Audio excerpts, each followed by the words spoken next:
You can actually cut some stuff. Yeah, that's okay with you. I've run out of things already to cut. Shave and a haircut, 10 cents. Boy, look at this. I don't know if I ever actually sat in this barber chair before, but believe me, I have sat in barber chairs like this many times down through the years. We're in the village of Moira, not far from Malone, New York, and it's about the 24th, it is the 24th day of July of 2003. And I've been camping up at Coles Creek as we do. It's an annual pilgrimage for my family and myself every year. And Calvin said, we got to go up to Moira. They're having their 200th anniversary and a parade on the 26th. So we came on the 24th to find out what it was all about. And I walked into this old town hall and was blown away by what has happened here since the last time Calvin and I were here to do the parade. What, 2 years ago, Calvin? At least 2 years ago. Jim, is it Lonte? Tim Lonke. Tim Lonke. I'm all right. We're delighted to be here, Tim. Tell us what your connection is with the historical group. Well, I've lived in Moira for over 50 years, and I'm just one of the many members that's contributed things and our expertise to build what you're looking at here today. You said things would be different when I walked in the door, and they sure are different. You guys have gone crazy. I know how much work it is. Oh, it's been a lot of work, and everybody has pitched in and done their share. It's nothing one or two people can do. You have to have the whole community involved to put something like this together. What did it take to finally get a little museum like this? I know for years people talked about it.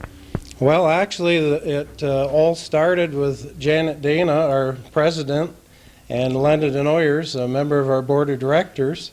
We're out for a walk one day and noticed that the old town hall, this building which was built in 1849, was sitting here empty. And they decided that perhaps they should start an historical association and do something constructive in that regard with it. And this is what's evolved from it. It takes a lot of dedication. It takes a nucleus of a bunch of people, and it takes, how often do you meet? Every month on the third Thursday of the month they have their board of directors meetings. And isn't it perfect that for the 200th anniversary it's all really coming together, isn't it? Mm-hmm. It was put together in quite a short time. It's only been about a year and a half since we started this and constructed what you're looking at today. And it's perfect that the museum should be in such a historic building. 49? It was built in 1849 at a cost of $400. There you go. That wouldn't buy the front door today. Oh, that's terrific. It's been many things through the years. I'm sure I spent time over here when I was in high school. Wasn't there a voting, was this a polling place at one time? People used to vote here, and they used to have suppers and dinners here, and for many years they held a rummage sale here. The local court was held in this building. Oh, that's right. There's been trials held here. Oh boy, oh boy. Maybe I answered my first traffic tickets here. It seemed to me like the justice of the peace was Arthur Hyde. Arthur Hyde, yeah. Who lived right down the road here on this side of the road. Yes, he did. Held his court here. Yeah. Yeah, I won't say exactly how much trouble I got in when I was in high school here, but that's probably why I first came in this building. This is absolutely terrific. This place is just jam-packed with historical items and photographs, and if any of our viewers for Hometown Cable are thinking of going to get a cup of coffee, this might not be the time, because you're going to miss something of real historic significance if you don't stay tuned. We're going to have a lot of fun today in Moira.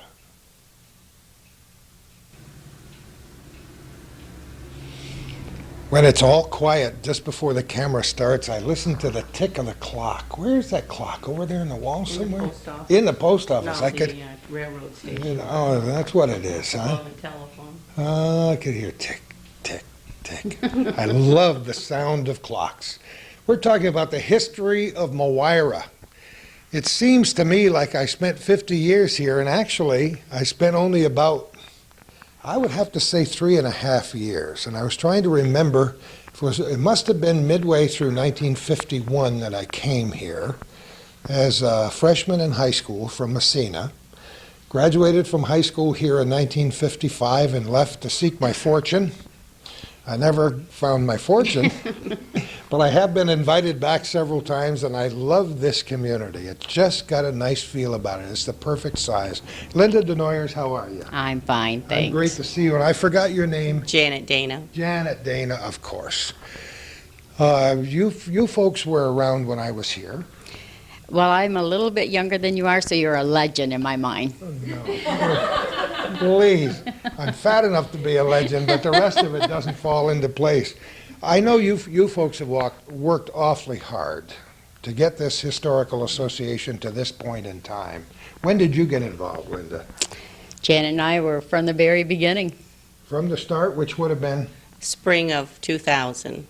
I had just retired from teaching English and needed a hobby. And little did I know what a time-consuming hobby this was going to be, but it's like we've really gone too far now to stop. You know? I love it. You got the steamroller going here, didn't you, huh? Right. Well, whose idea was it to choose this building in the first place, Janet? Oh, we didn't choose it, it just kind of chose us. We were just walking by it and looking at it and thinking how sad it was that we were going to have another abandoned building. Because that's really what the communities have. This is what's happened in all of our local communities. We have so many abandoned buildings, and our hotel was being abandoned, and so we just thought, well, it was the right size, and it wasn't so far gone that we really couldn't make this a usable project. So we just did, and the people are so committed around here that if you ask them to do something, they will. I mean, someone who knows how to construct actually came in and insulated the building. The local hardware person, Gene Mayville, donated his time in wiring the building. We've had a lot of committed people in on the project. It's terrific, and you've maintained a lot of the original structure. You can see the old wiring up here. This is really, really neat. It's, you know, the building itself is precisely the way I remember it. That's the way it should be, huh? Right, exactly. That's what we've tried to do. And people come in and they make suggestions. Like, I don't think it would have dawned on either one of us to have tied up the lights like this, but someone came in and said, wow, this would really be neat if we did this, so we did. Someone Isn't that else. cool? I just noticed that. I love it. What a wonderful idea. That's Tim. He has. Oh, Tim, what a guy. He should have Not a lived in bad the barber past either. I think. I haven't looked behind there to see what he did. Little do you know that we actually saw hair falling. Oh. There were only 3 left, so I don't know how we found any. That happens on a regular basis Oh, anyway. yeah, no matter where I am. Well, you have your 200th anniversary coming up, and I have to confess that I won't be here to record the parade itself, but Calvin will be here, and that in real time that'll be on a Saturday. We're here on a Thursday, the 24th day of July, doing the historical part, and then our program will follow with the parade. That's kind of exciting when 200 years roll around, isn't it? Yeah, we think so. It gives us an excuse to have a little more celebration than normal. Who's the oldest person in town, do you know? Probably our oldest settler would be Bryce Levine, I think, who's going to be our Grand Marshal. He's 93, and he lives in Malone now in Florida, but he's a Moira native. Is he 93? Yes. I haven't seen him in a long time, and of course he was prominent here in getting the crossroads started, and as I remember, in 1955, I think our senior banquet was the first banquet ever held in the crossroads. Well, that's exciting, and the crossroads is still thriving. When I first moved here, there was just a little tiny bowling alley. Spend a lot of time over there with the pinball machines after school, and set pins at night, and hated the men's leagues because the pins would go flying across the alleys and smash you in the head, and you know, all kinds of fun stuff like that. But good memories in this town, really, really good memories. Great families, some of whom I've maintained contact with through the years, and you've all been kind enough to invite me back to a few functions, and so it's great to come here. Especially history. Calvin and I focus on history throughout the North Country. We've been to a lot of towns and villages celebrating their 100th, their 150th, and now 200. But it's really our 200th anniversary of settlement. We were actually in 1803, when people first settled the area, part of Dickinson. So we don't want to confuse you to think we were Moira back in 1803. We were actually part of Dickinson. We didn't become Moira until 1828. Well, I remembered back roads that I didn't know I knew when I came here from Coles Creek this morning. I said, okay, I'll take a right, I'll take another left, I'll take a right. And I got up here up 95 from Bombay, and I said, yep, okay, I'm home now. So it's nice. It's amazing how much everything's changed, though. Yeah, a lot of things have changed, but you still see the landmarks. And many of the old homes, as you said, it's wonderful when the old homes are preserved. You see some of the homes I remember from 50 years ago that are just as nice now because people have taken care of them. That pleases me. We're going to do a house tour on Sunday, which I think is exciting. Are you really? A walking Right. tour? We're using the public transportation bus for those people who want to get on the bus, but we are having a walking tour also. And one of the homes you probably were thinking about is the Burnap home. Yeah, sure. And that is one of the houses on the tour. And the people that own it now, Karen Wade and Ron Janowski, are actually letting people go in and view the inside of the house on Sunday. And they've done a lot of research on the Burnaps. Ron really- Janowski, why does that ring a bell? Would he be my age? No, much younger than you. Much younger than I am. Oh, here we go. I went to college with a guy by the name of Ron Janowski and many, many, many years ago, and I'm sure they're not at all related. All right, let's talk about this place and how you furnished it the way it is today.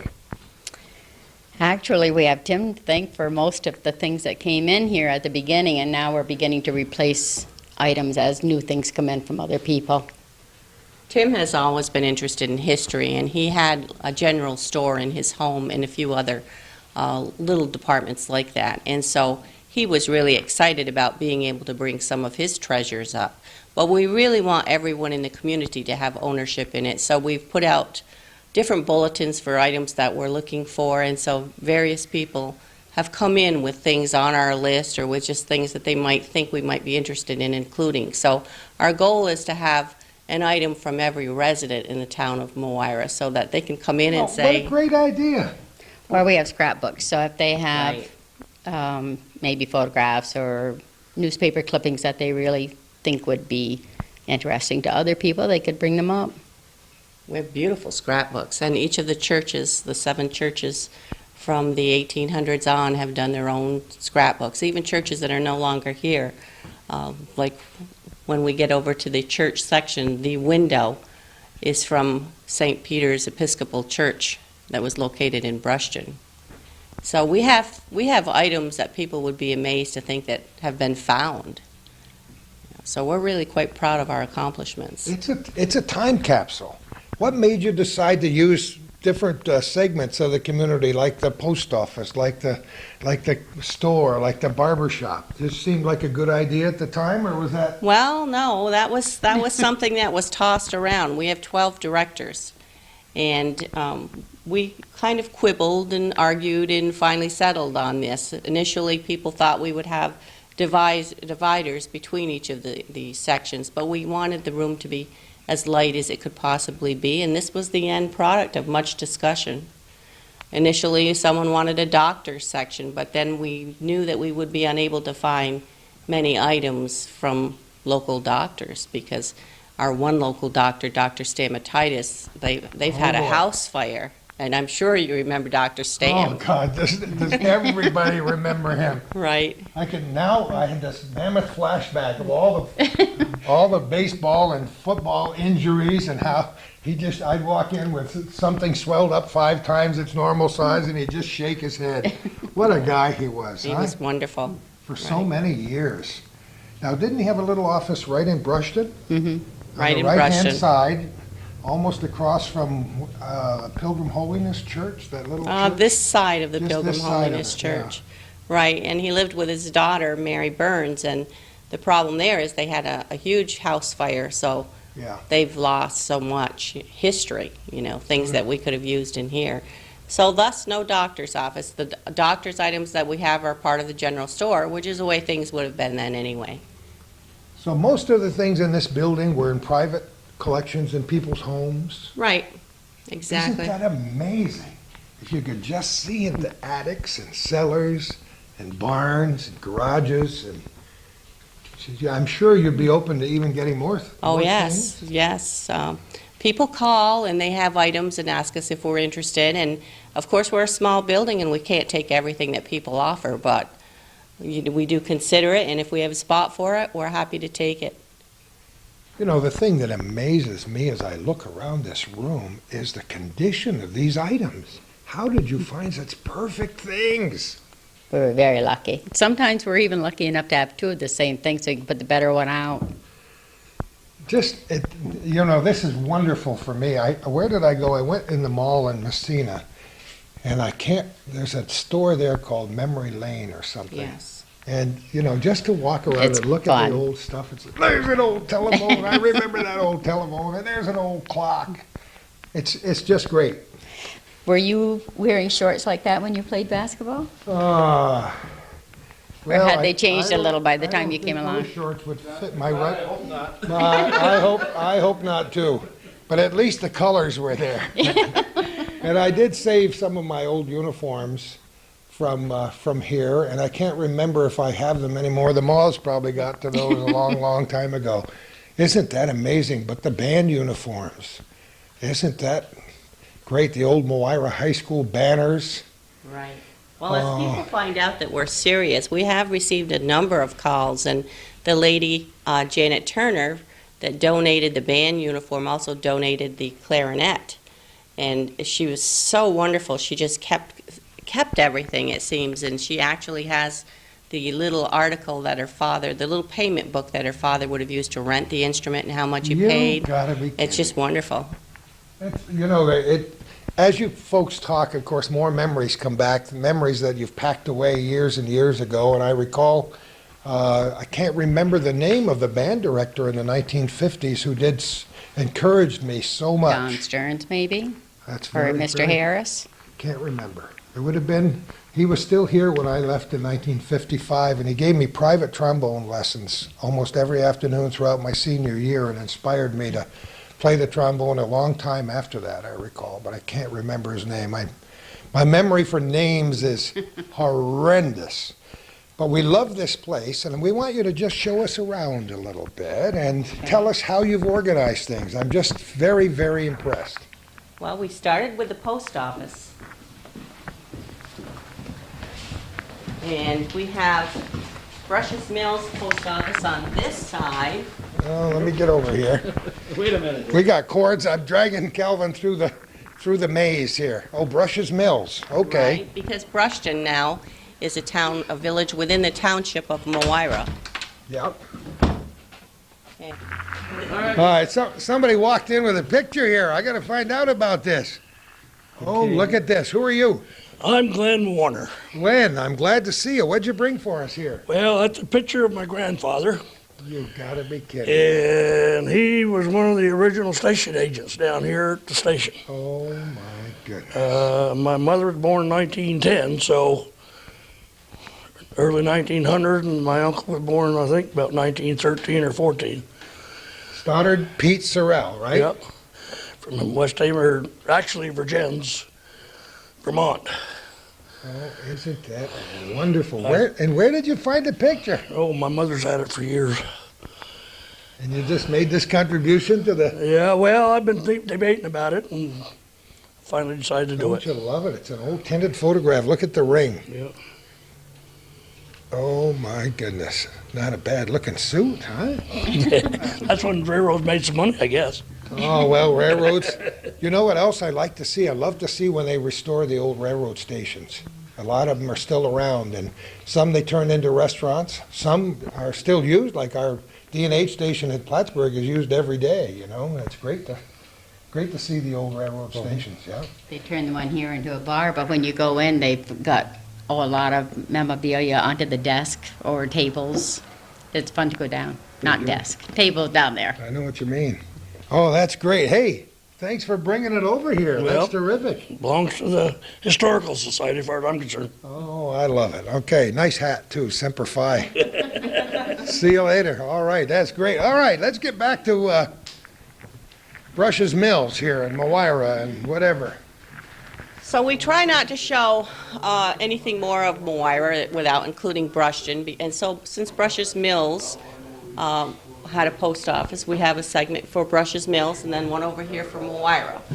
Moira's post office was established in 1808 by Appleton Foote, who was one of the first settlers here. And one of the items... I'm coming. Well, let's see if Calvin could get behind us here. Let me. Oh, you can look through. Oh, okay. Go ahead. I'm not sure if you remember where Alberg. Oh, we certainly do. Right. Well, Alberg is our neighbor. In fact, Alberg is where many of our people are located in the Dickinson Cemetery. We consider that part of our heritage and history also. And my great uncle George Page used to own a little store, the general store in Alberg. And the post office, of course, was in the general store. And this is the actual post office. Yeah, Tim, what do we call it? pigeonholes, huh? Pigeonholes, right. Isn't that Leroy great? and Glenda Bailey. I'm sure you remember the Oh, of Baileys. course. Well, they donated this. Isn't that great to have that in here? People are absolutely wonderful about completing the project for us. They come in and they say, well, boy, that would look nice there. And then they actually go right home and get it and bring it in. Well, there's remnants of some of the old names on there. This was what the backside of the boxes looked like. Oh, that's terrific. Some of the old election, from the election boxes, scales, stamps. Oh boy, oh boy. And here's a war ration book or ration book. Look at this. Oh, aren't those neat? They are, and I remember those because I was born during the war. And, you know, that's how people did get their supplies. Oh, if they needed any, they had to have their ration books. It says this book is valuable, don't lose it. You needed so many to get sugar and so many to get butter and so many to get gas, and you couldn't buy tires. I can't remember. Is that John Dow? Would you say that's John Dow? My eyes are way older than yours, but it looks like John Dow. It looks like doesn't John Dow to me. Oh boy, oh boy. Yes. And John is one of our old timers also, and he's very supportive. In fact, we put out 2 newsletters a year, and we feature John Dow in one of them. And for next year's Heritage Day, we intend to have our book completed. We've interviewed many older people in the community, and they've told their stories, and it's important for us that our young people not forget their heritage, their roots. That's wonderful. He was 5 years old. He weighed 42 pounds, and he was 3 feet 8 inches tall. Well, that sounds similar to one that I have somewhere in a drawer, somewhere in my place. This is absolutely wonderful and exciting. All right, what's next? Well, then we go into the general store, and we probably need to invite Timmy back also because he even Come on knows. over, Tim. He's our expert person. When the type of tour we give when the children come in from the school is really kind of exciting. We've only had one class come in, and we're hoping this year that the rest of the third graders will all come in, because this is our coffee grinder that Fred Compo, one of the school teachers, in fact the phys ed teacher at school, donated. And this is an 1873 model, and we actually let the children grind coffee. It really works? Sure does. Isn't that fantastic? Where would he have had this thing? In a cellar somewhere or what? I'm not sure where he got it from. I know he does garage sales and what have you. Not sure where he did pick this one up. Don't you love it? It's absolutely perfect. It epitomizes the coffee grinders of that era, 1873. And yeah, fresh ground coffee. Smelled very good that day when the kids did this. This is kind of a hands-on museum for the children when they come in. Kids love that. They love that. Before they come into the building, I send over a list of items that can be found in here, and then they look for that item. For example, it might be the Purple Heart. So they draw a picture of what they think the Purple Heart might look like. And then, of course, they're amazed that it's actually a medal from World War II or any World War. And so then the one class that came over actually wrote a little thank you book to us. They made up their own book. Did they and really? And the favorite things that they liked while they were here. And it's really quite rewarding because they're finding out a great deal about their own history. Look at the games. Now, of course, at camp up at Coles Creek, the ladies play dominoes all day long, all at night. Here's the double 9 dominoes. They're probably black with white spots, as most of them were. Nowadays, they're all colored and make it real color-coded. But here's Pit. I'm just reading the other day about the gentleman who invented this game and never got full credit for it after Parker Brothers came up with it. But here we have checkers, playing little tiny playing cards. Look at this. And Dad's Puzzlers. Few solve it. It can be done. I love it. Right next to the salt codfish. I don't know how you got all this stuff. This is truly amazing. It is fun, and this is our painkiller medicinal section over here, and you could buy many remedies. Sloan's liniment. Oh boy. I find it interesting just to read the labels because you could buy John's green oil and you could solve any problems related to sunburn or frostbite, which is kind of neat. Nose, throat, pain of bruises, sprains, aching muscles, scald, sunburn, and frostbite. Boy, isn't that beautiful? We have a bottle of your old favorite here too, that from about 1910 that was never opened. Oh, don't even tell me about cod liver Cod oil. liver oil. My biggest fear is that I'm going to bite into one of those capsules that I take every day by mistake, because talk about awful memories from your childhood, but maybe that's what kept us healthy when we were kids. You had to take I can remember my mother getting that bottle down off the top shelf, and it was, take your medicine. And it was, I forgot how much, but it was at least a tablespoon. Right. There was some pretty regular people around after they I used think it. they were regular. That was the whole point. Look at that. Cod liver oil, Sloan's liniment, glycerin. And our old favorite painkiller that was used in lieu of alcohol. Oh, taking the turtley for chills, cramps, colic, sore throat, sprains, bruises, chilblains. Boy, there's a word I haven't heard in a long, long time. And that's out of Montreal, established 1839. Oh, boy. I think there's a lot of alcohol in some of these old liniments, don't you? Well, probably that explains why people went right to sleep. But in the general store, you could find gift items also, and my family that lives in Vermont now, my brother actually donated a stationary gift box of items Oh, here. beautiful. You know, it's really interesting how everybody gets in the ballpark here and participates. And when you get kids here, you have to explain what some of these Right. things are. For example, boot hooks over Right. here. Kids would have no idea that you had to hook your shoes together in the old days. And We're that's- really looking for a mint conditioned shoe that needs hooking. Ah. They have a couple in the House of History that I've been exposed to, so I know that Just to let our viewers know that your shoes had buttons and hooks Right. and loops. And the idea was to grab the loop with the hook and hook it around the button. You could never do it without doing that. It's like fly buttons. We won't get into that, but the boys had pants with fly buttons in the old days, and I always walked around with about 4 of them unbuttoned. And so I was well known in the neighborhood. Some All right. things are best not said. Yes, you got that right, but I have to say them anyway.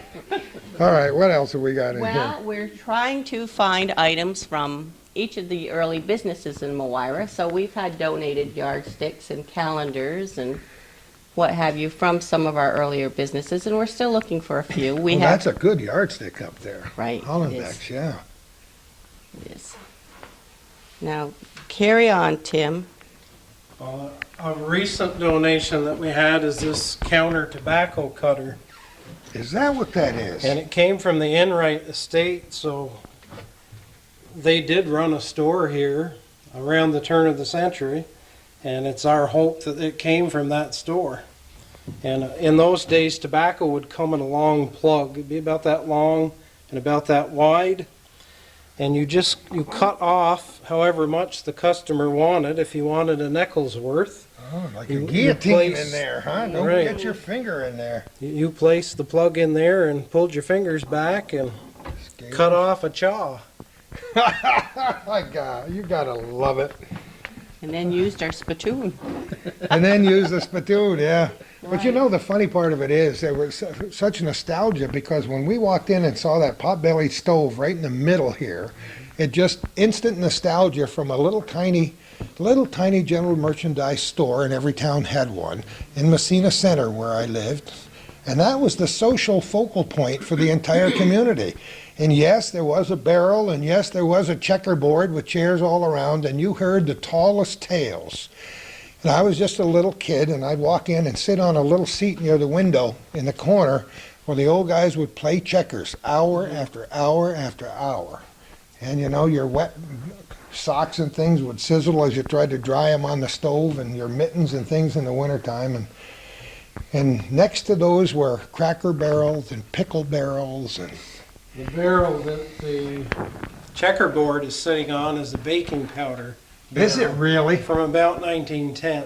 Oh my God. And the stove came from a local house here in Moira originally, the Millard Hazen House on High Street, Sure. and it's from the 1870s. That was just recently donated by two very nice ladies who Janet can tell you about, and she can tell you about the search that we had for that particular stove. Yeah, do it. Lois Thomas and Barbara Drake are sisters, and we knew just what we wanted when we started our search for a stove, and we advertised, and people called, but we couldn't find just what we wanted. And finally, they called, and they had a crazy quilt made by their mother when she was 19 years old. That's in our church section. That's just a treasure. And so they were in. They brought their quilt in and a picture of their mother to go with the quilt, and it was like they were looking at the Sears catalog here, and Mrs. Thomas said, well, I have one of those stoves. And I go, oh, Jim, maybe we're really going to be lucky today. We've been looking for that stove. And it was on her porch, and she wasn't using it, and she was just wonderful. We went over there and Sometimes you get lucky. on a cold winter day. It's in beautiful shape. It's really beautiful. Is it hooked up on the top side? Could you put a fire? No, you don't. No, it isn't. We'd have to do something with the chimney. You know, I was looking at where did we stop? At one of the pizza places in Messina yesterday to get some pizza. And the big old house I remembered next door, they've sided it. They fixed it up beautifully, and there's a giant brick chimney outside. And there's no top on the chimney. The roof comes down and the siding goes over the top. And I said to my wife, don't ever start a fire in that fireplace. They decided it was probably not very advantageous to tear all of that down, so they just worked around it. That's great. Oh, that's great how you got that stove. That's absolutely perfect. Yeah, it was just wonderful. We're so happy with that because we've searched and searched for a stove to meet our needs, and it's just wonderful. We were so excited. And we have Miller's potato chip bags, and that's a local business that's no longer in operation. Well, we just happen to know the Miller family very, very well. Bud Miller I think he taught English or math. Math, I believe. Math at Franklin Academy on Malone for years. He and his wife and family were dear friends of ours when we were here. And I have to tell you that we went to special collections at the Feinberg Library at Plattsburgh State a few years ago to interview Wayne Miller. And Wayne said, my mother says hello. And I said, do I know your mother? Well, you ought to. Your father baptized me when I was a baby. So that's how we renewed our friendship, and we've done a number of programs with Wayne, and Wayne is very shortly leaving the college to become head librarian at Franklin Academy in Malone. Yes, he is. What goes around comes around. And he's also president of the group that leads the House of History in Malone. Is he really? Yes, he is. We did a show there a couple of years ago, last summer, with Ted Mills at the House of History. Right. Talk about a beautiful old home where they have. Yes, it is. Ooh, baby. So, there you go.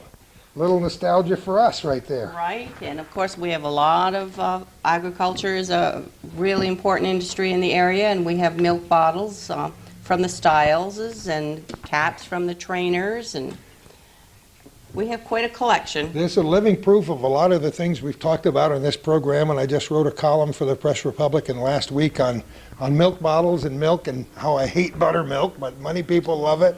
But the old cardboard tops in the wintertime would freeze and the cream would rise up and up and up, and I'd just go and slice that cream off, and my mother would be not very happy. 'Cause it's hard to shake it up, when there's no cream in there, right? Before the days of pasteurization. I used to save that cream off the top of the bottle every day, and then by the end of the week, you would have enough for a shortcake or whatever you wanted to put it on. Unless I got to it before that. I had a good shortcake last night, by the way. Oh, this is wonderful. How, look at these cans. You've got to be kidding me. Who would have such beautifully preserved cans? Timothy.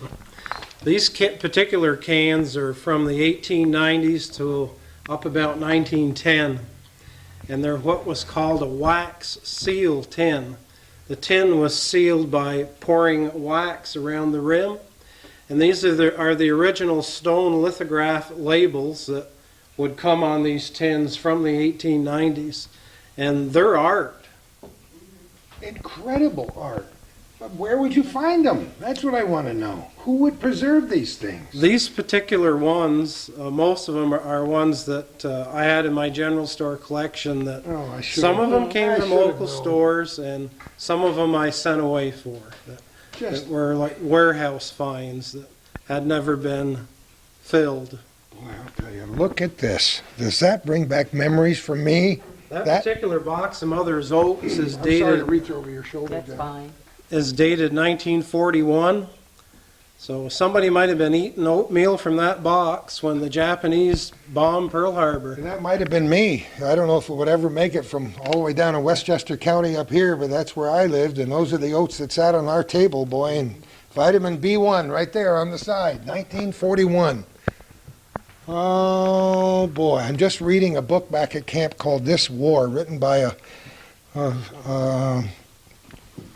professor at a high school, and actually a social studies teacher at a high school down in New York City, about how he's predicting what was going to happen with the Second World War. And the man was uncannily right on the money, because there'd been a lot of time since the First World War building up to. He started writing the book in about 1939 and finished it in 1941. And boy, talk about memories. Look at this.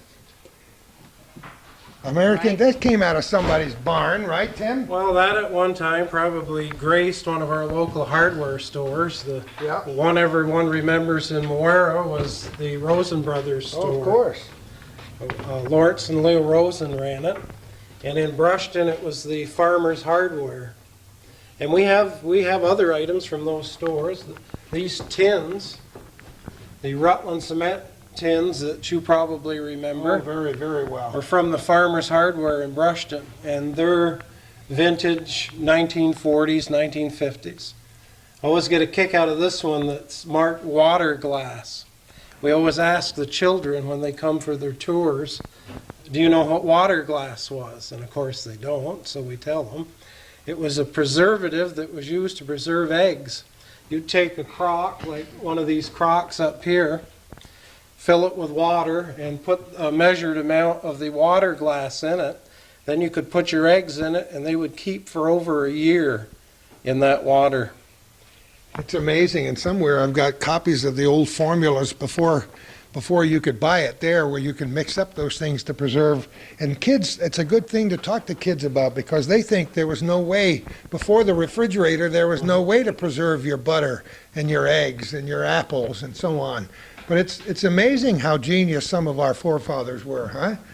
100 years ago, 150 years ago. Well, they had to be, because there was no freezing anything or putting it in a refrigerator. Most people had a spring house where they would keep their butter and eggs and the like, and even meat. And of course, in the stores, they butchered fresh meat every day.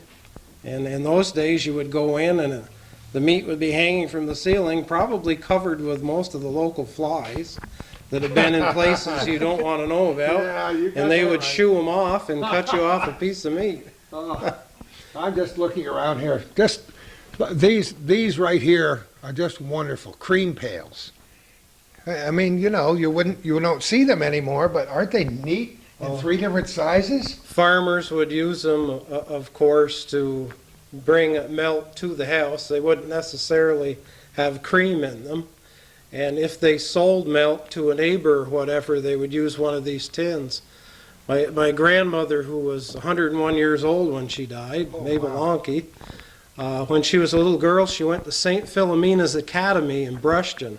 It was a Catholic school. Oh, I've heard of it. And yeah. this would have been around 1903. She was born in 1893. She used to take a pail like this every day to school to give to the nuns to pay for her piano lesson. Isn't that beautiful? And this is exactly the kind of pail that my mother would be ordered to take by her mother to a neighboring farm to bring back a quart of buttermilk.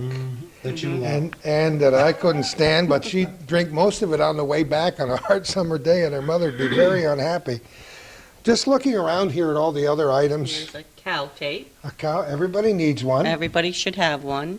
And a skater's lantern. Oh my goodness. Absolutely. Look at this from a car. Right. Probably from a vehicle, right? Wouldn't you say? Possibly. Or a carriage. Or a carriage. Buggy. Yeah. The little skater's lantern was donated by our road superintendent, Wayne Brockway, who, by the way, is an honorary life member of this organization. Yeah, who happens to have his house right where I went to school, by the way. Right, right. Yeah. And he brought that in. He thought it was a railroad lantern. It turns out that it's about a 1913 skater's lantern. When you went skating down on the flats here in Moira in those days, where we all used to, As we you did. probably did Oh, too. sure. You'd carry that little lantern at night in the skating party. Isn't that great? Just wonderful. It just blows my mind to see all these neat things as I go along and to have the memories and know that how hard it is to have collected all these things. And this is the livelihood Let section. me get over here and you show it to us. Well, we have quite a variety of items in here.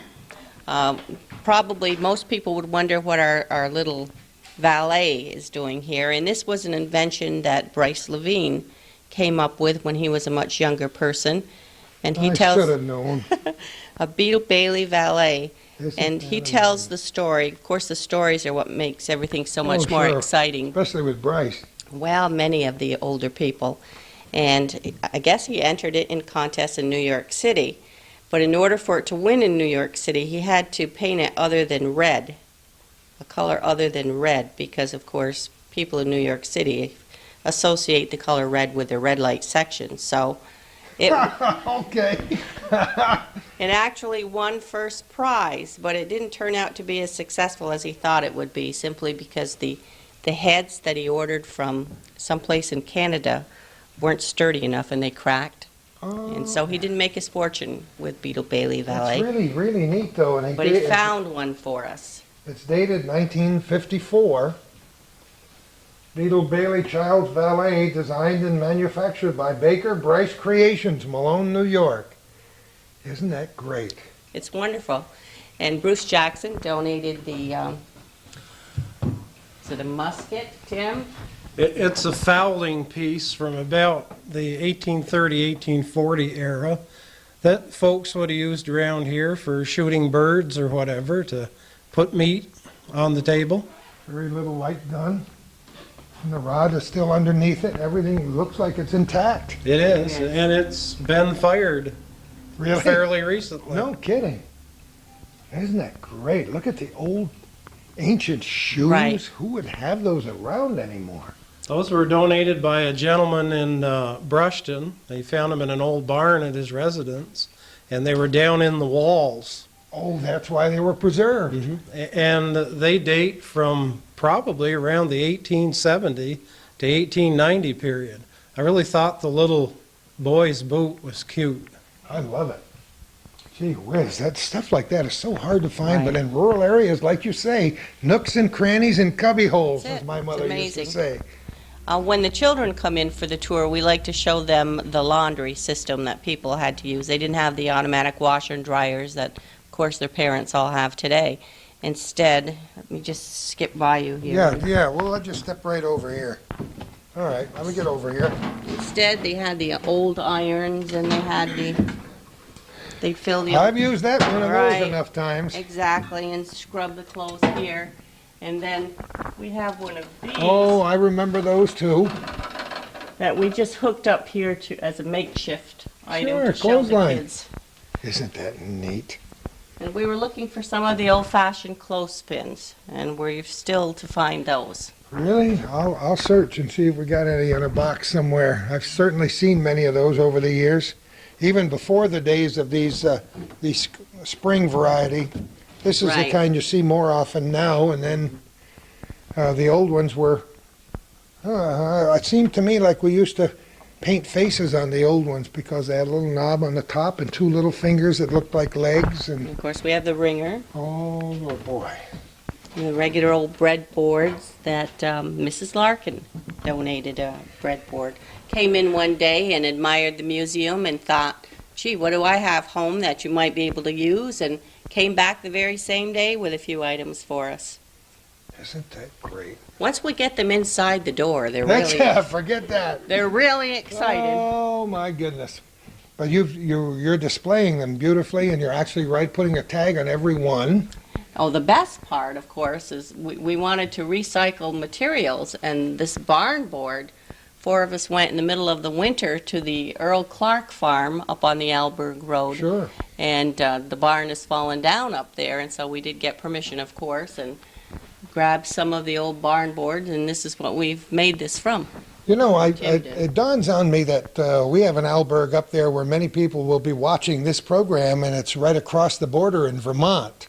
Oh, Not right. to be confused with our Alberg down this way. Exactly, but our Alberg up here is named after that Alberg, So because there the you go. settlers came from Alberg, Vermont up here. That makes perfect sense to me now that you mention it. Pearl's Department Store in Brushton. Right. Look at that picture, huh?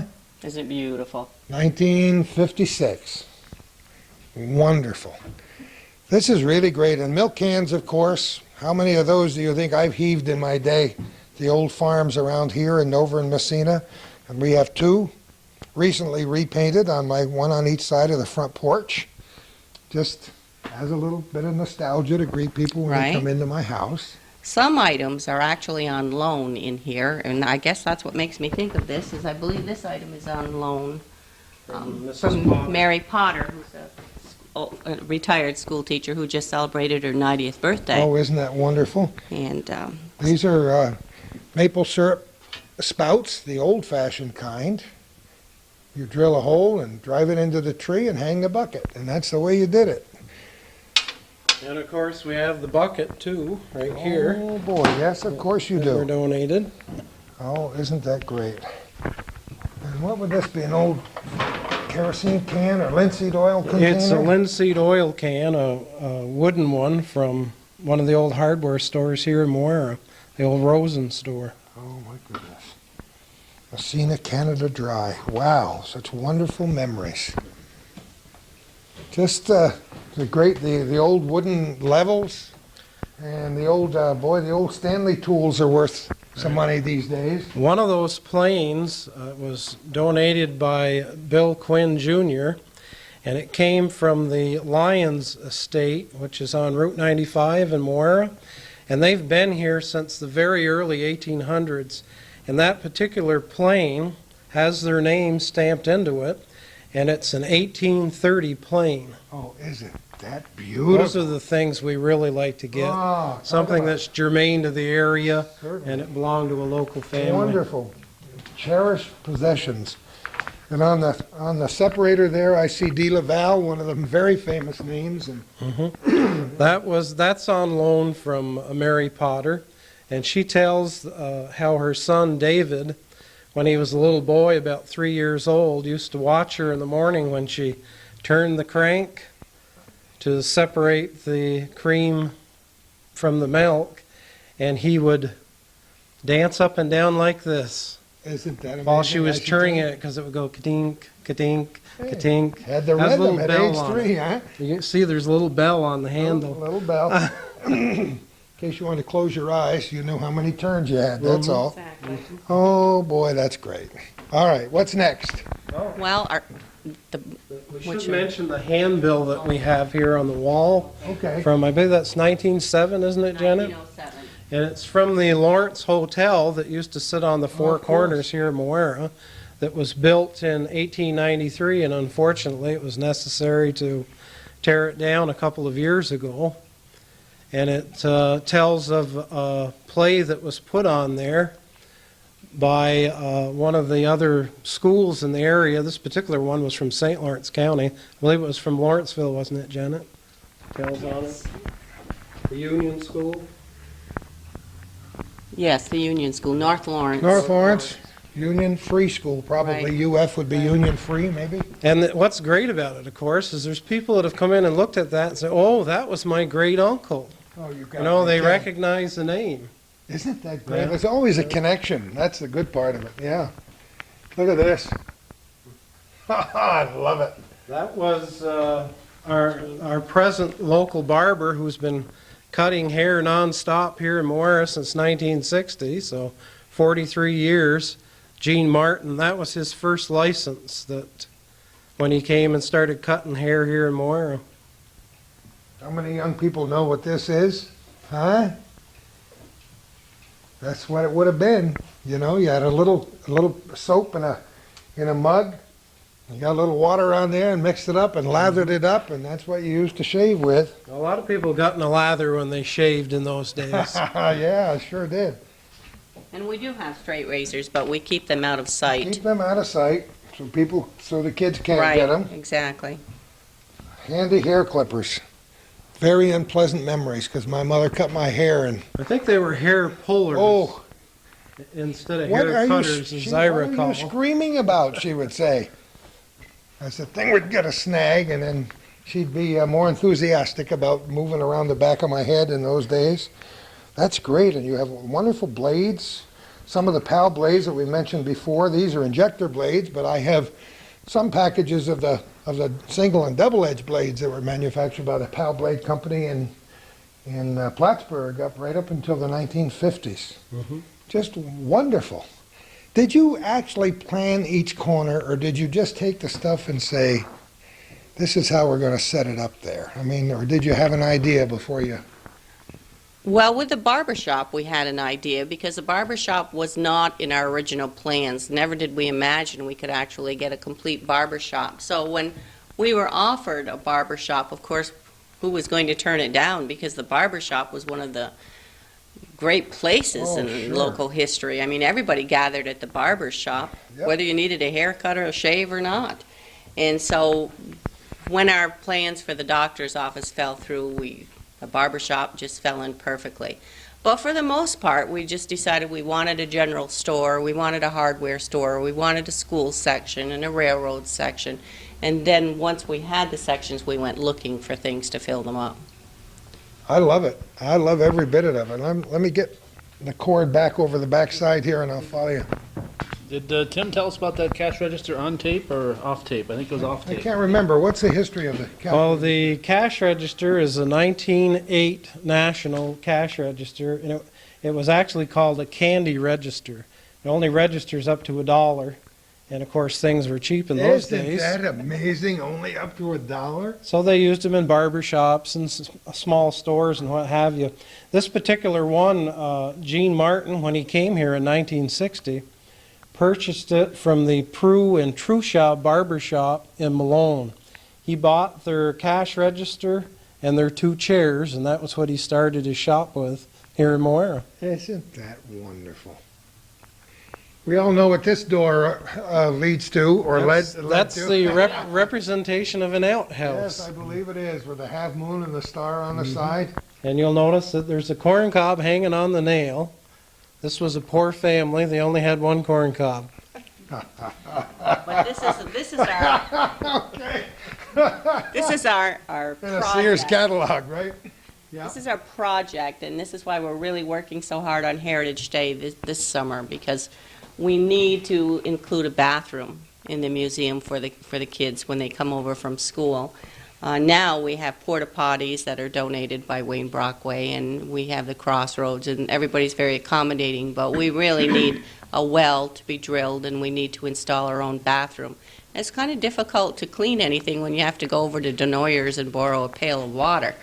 So this is our project, and that's why we have our stamp cancellation in our cookbooks and various other items that we're selling for Heritage Day. So this is where the bathroom will be. Yeah, I failed to mention that you do call it Heritage Day, and that's a great idea. Right, That's something that only started a few years ago, too, right? right. This is our 4th. the first one we put together in 6 weeks, and they have just gotten bigger every year, and people, actually, they say it's the biggest parade in a couple of counties. I'm not sure of that. That's what people say, but we get people from Saranac Lake, as far as Plattsburgh, and over to Watertown. Watertown is even advertising our Heritage Day celebration this year. Isn't that wonderful? It And is I'm so wonderful. delighted that the Press Republican did a story A beautiful story today. on the 24th, and I have yet to read it, but I promise you I will. So this is great. Who built this little corner here? Tim built Did you really? Yes, I did. Very poor of him to retire when he did, because I discovered him because he volunteered, and since he had retired, and he's one of these people who rises at 4 in the morning, and so it's nothing for people to find him down here at 4 or 5 in the morning just building away. Boy, isn't that great? And look at this, box social and dance. I've written about box socials. Once again, kids today have no idea what a box social might be all about. Well, most of them have no idea what a jitney dance was Well, that's either, true, and this says a jitney dance. Oh, And what it boy. was, a jitney was a nickel cab. And a jitney dance was the local young ladies would offer themselves for a dance to the local young men for a nickel to raise money for whatever project they were working on. And this one is from 1926, which is the year that the community center was built in Brushton. And that's still there today, and I believe it's the First Christian Church that operates that today as a community center. And they've done a wonderful job over there. It's a great place for the kids to vent some of their frustrations socially. You got some copies of the timetables. Now, this is our representation of railroad station. Moira was a very important junction Sure was. in the days of the railroad. The first railroad went through here in 1850. It was the Northern Railroad. And it was originally designed to be a double line, which never transpired. It ran between Ogdensburg and Rouse's Point. Also, the New York and Ottawa Railroad came from Tupper Lake, and the junction was here in Moira. And there was another railroad that only lasted for about 6 or 7 years, and that was the Bombay-Moira Railroad. Was another line that just ran between Moira and Bombay. But that went belly up about 1906, and they tore the tracks up. Gee whiz. You know, the history of the railroads is the history of the North Country, especially the modern history of the North Country relies so much on railroads, and we've done some tremendously fun shows with people who are experts on railroading. What is his name, Jim Shaughnessy? Oh, they wrote the books on D&H and the Rutland, yes. Oh, gosh. Yeah. Just wonderful. We We kept have some of his books here. Do you for really? References. just such wonderful photographs, and you know, actually they're just tremendous reference books for people to look at in the old days.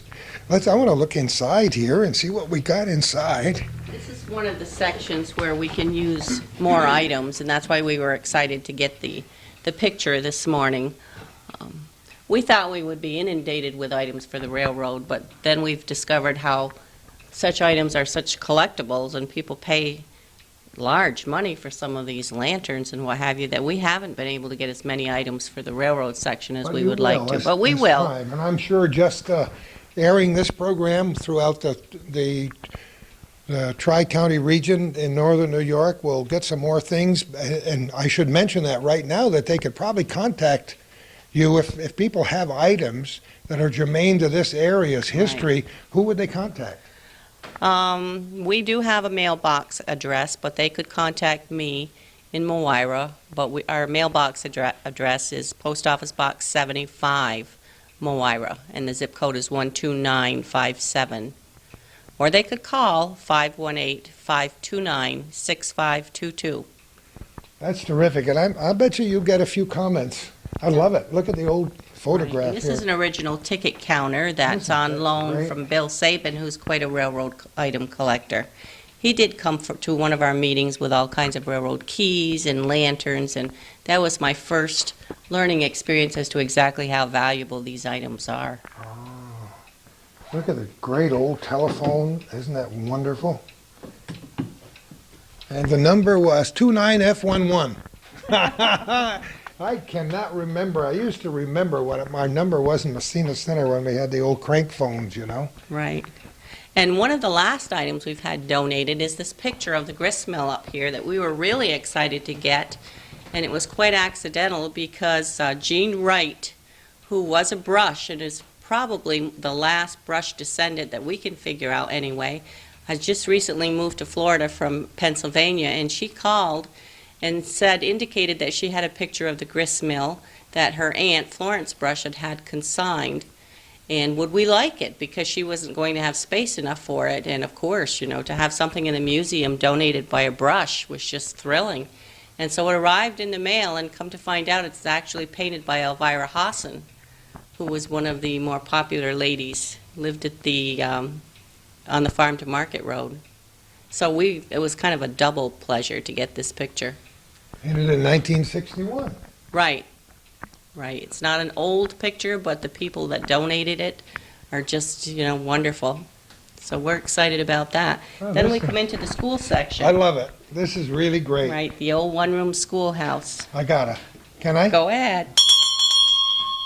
Oh, will that bring him from down the block, huh? Look at Tim. He locked his finger in his left ear. Oh, boy. Isn't that great? And Janet Turner, who did give us I mentioned the uniform and the clarinet, is also a niece of Goldie Turner, who was one of our famous one-room schoolhouse teachers. So we have a picture of Goldie, and we have her original Oh, notebooks. let's get a look at this picture. That's beautiful. Isn't that wonderful? As a young teacher. in As the a young area? teacher. That was when she graduated from the teacher's training course. I Really? believe the date's on the back of, or on the tag. Tell us what year she graduated. 1928 to 1949. So she taught from 28 to 49. Right. Yep. Isn't that great? Oh, You must have had her as a teacher, didn't you, I'm Bertie? positive that I did, yes. Look at this. Somebody sent me, I had a copy of the commencement program, and somebody sent me another copy of it, so now that I have two, and these report cards didn't change too much over the years. I think they used the same ones. This one's 1929 and 1930, Lorraine LaValle. Right, they're yet to be cataloged. We have scrapbooks underneath our table in the middle of the floor, and so those will be put in a scrapbook indicative of the year. Oh, boy. Look at the names from 1954. Eileen Brockway, Pat Curran. I saw Pat when we were here for the Yes, you first did. parade. Right, Bill Dory, Bob Gale. Talk about the famous horse racing right, family. exactly. Mary Green, Shirley LePage, Leland Oakes, Roy Pelkey, Nona Richards, Ralph Russell, and Peter Warner. They didn't have many more people in their class than I had. I think we had 9 in ours. Oh, boy, oh, boy, oh, boy. But remember, there were 2 schools in the township, too. There was a Brushton High School and a Moira High School at the time. It's people, when I tell my kids and my grandchildren and my great-grandchildren that, they didn't teach any language in the high school in the 50s. They taught Latin for 2 weeks, and the poor young teacher had a nervous breakdown. Our big, tough country boys were really rough on him. So I never got to take a language in high school. And I wanted to take chemistry to get into college, so I had to go over to Brushton to take chemistry. Right. Isn't it amazing? They did rather cooperate with each other and sent Certainly. students from Moira over to Brushton. Unless, of course, it was a basketball or a baseball game. Oh, then it was. And then it was the biggest rivalry Oh, that boy. you could imagine, and there was always a fight after the game. And it's amazing how these tiny schools could turn out such wonderful ball teams. We played 6-man football, as I've told Calvin, and I've mentioned it on camera here. We never won very many football games because we were one of the smallest schools in the entire league. But every once in a while, they would put together a sterling basketball team that they play against freshman college teams and win. I can remember back in the late 40s and early 1950s. So. Yeah, and the black and gold, the black and orange colors, of course, those are Plattsburgh High School colors, right, Calvin? Yes. Yep. So that's familiar, and the old band uniforms, of course, the American flag. Speaking of Pat Kern, that's his sweater from the 1950s.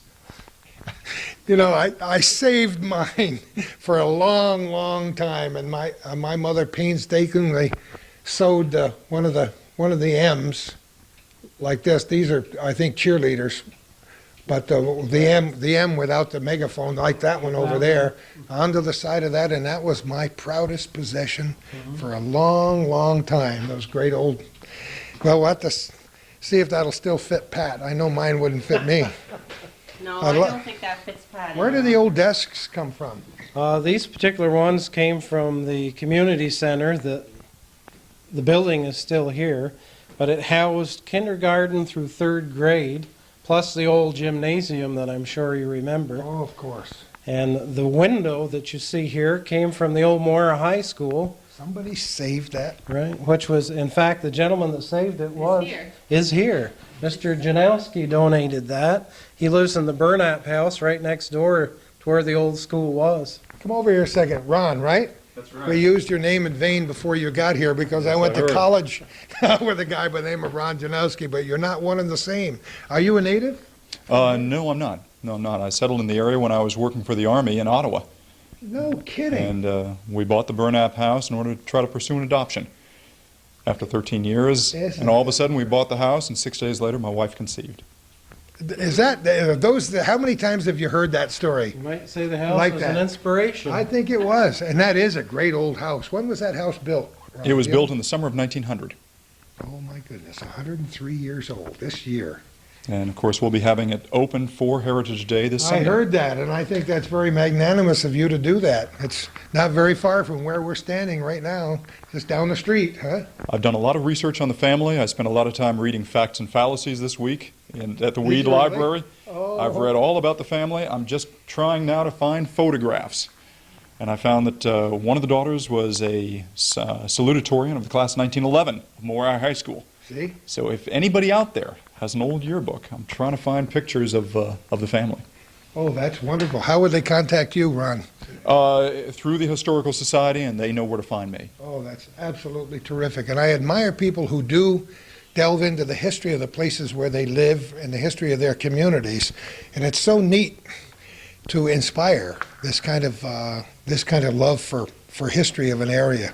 And especially of a house that you live in, if those walls could talk, right? Absolutely, like the TV show. And Timmy mentioned the window. This stuff is lying in barns. We found the windows upstairs in our barn. The barn Isn't being that right next door to the wonderful? old school. When the Sure. school was torn down, somebody simply dragged them 50 feet over and put them in the barn, and that's where we found these. Oh, boy. And this is an actual photograph. Somebody sent me another wonderful photograph only about 2 months ago. I have a painting that was done. Why do I remember Gladys Dow? Does that name ring a bell? That would have been John Dale's wife, Yeah, and I who think, was, 93 years old and still living in Moira.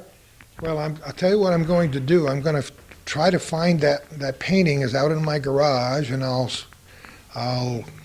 make sure the frame is solid and bring it up here. Maybe you could use it, because it's a painting that I'm sure was done somewhere back in the early 1950s or late It was- 1940s of the old Was Moira Gladys Mike's wife or John's wife?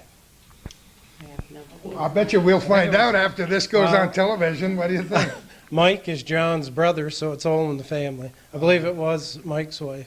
That's wonderful. This is just terrific to have some old school books. Were you here when the belfry burned off in 1951 off the high school? Probably was just before I got here.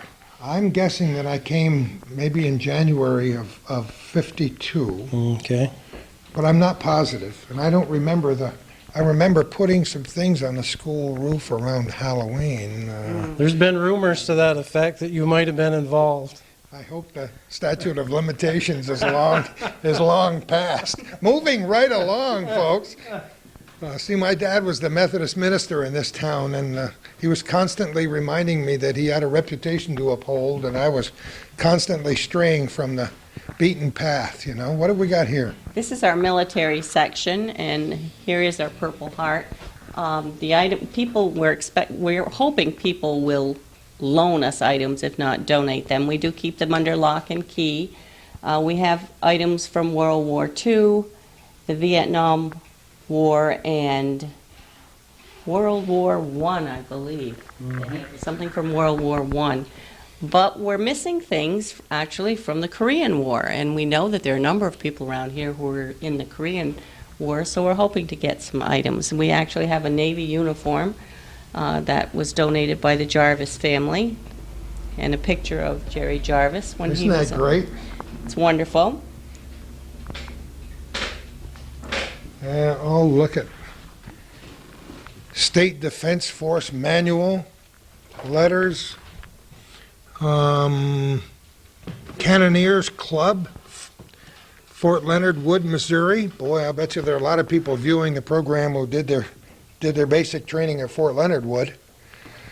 Now, if we remove these oil paintings from this bench, because these are actually donated by Barbara Drake, a local painter, for a raffle for our Heritage Day celebration, we have the church section, and Listen here comes to the thunder. Yeah. And this is Marianne Gregory, who recently redid our Hi, church Marianne. How section. are you? I'm fine, thank you. This is terrific. Tell me a little bit about this little corner, Marianne. Well, it shows all the churches that used to exist in this area, and some of them are still in existence, in the town of Moira, between the village of Brushton and the town of Moira.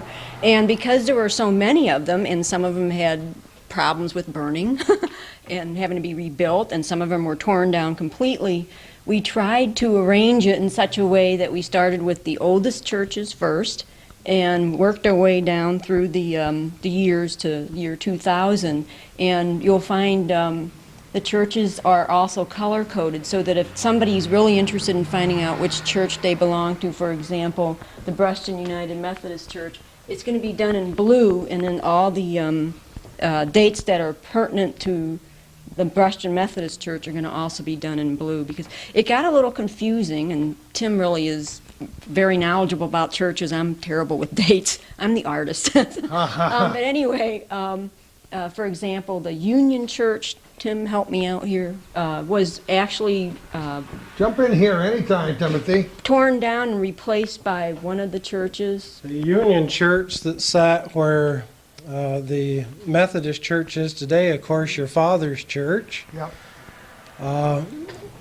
was built in 1833, and it was actually the first church building in all of Franklin County, which kind of amazed No me kidding. because we thought that the bigger metropolitan areas like Malone or whatever would have had a church building first, but not so. There's a state historical marker in front of that building that states that. Isn't And that wonderful? that church didn't burn down when it was a church. It was moved in 1867 down the road so that they could construct the brick church that sits there today. And the old church was turned into a creamery. However, it did, a couple of years later, burn when it was a creamery. Isn't that amazing? Those are wonderful stories, and I was Go just ahead. going to say that some of the other churches, like St. Peter's, I remember, which is in Brushton, is now the senior center. You know, the Episcopal Church could no longer operate independently, so it was always, converted. to me, an amazing edifice. I found a certain charm there in the house next door, and as I remember, The house next door, of course, was the parsonage. Yep. And the church was brought here by the Brush family, Henry Nielsen Brush and his wife in particular. They were very instrumental in constructing it and providing the necessary funds. And we were very fortunate to get this stained glass window that was hiding in a look at barn, this. and it was in deplorable condition. We had to clean it up. But that's an original 1869 window from that church. From that very church. Isn't that beautiful? And somebody just came forward and said, I think I got an old... Matter of fact, it was Wayne Brockway that came up with that. Isn't that neat?